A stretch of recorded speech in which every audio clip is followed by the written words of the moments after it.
Saudara, kita awali dengan informasi yang pertama. Kantor Wilayah Direktorat Jenderal Bea Cukai Aceh memusnahkan sebanyak 5,9 juta batang rokok ilegal hasil penindakan kepabeanan di perairan utara Kuala Cangkoi, Kabupaten Aceh Utara. Rokok itu dimusnahkan dengan cara dibakar.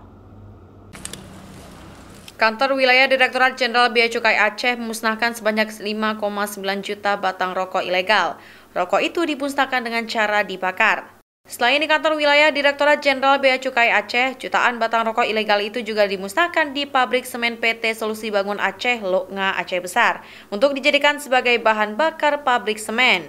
Total nilai rokok ilegal yang dimusnahkan mencapai 14 miliar rupiah lebih. Sedangkan potensi kerugian negara yang bisa diselamatkan sebesar 18,62 miliar rupiah.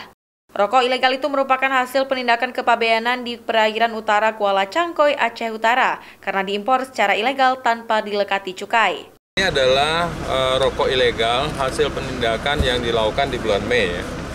Dan dari sejak bulan Mei itu kemudian kita proses sampai ke pengadilan. Alhamdulillah sudah proses pengadilannya sudah keluar keputusannya. Dan kemudian hari ini karena sudah ada sudah ada ketetapannya, dan kemudian ini kita lanjut ke tahapan pemusnahan.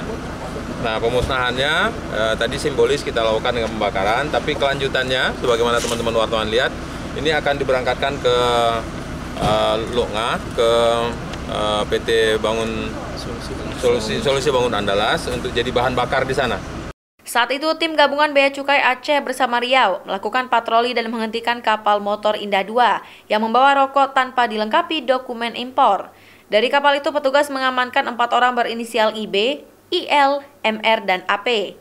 Keempat orang itu dalam proses penuntutan di Pengadilan Negeri Lok Sukon, Aceh Utara. Nova Misdayanti, Kompas TV, Banda Aceh.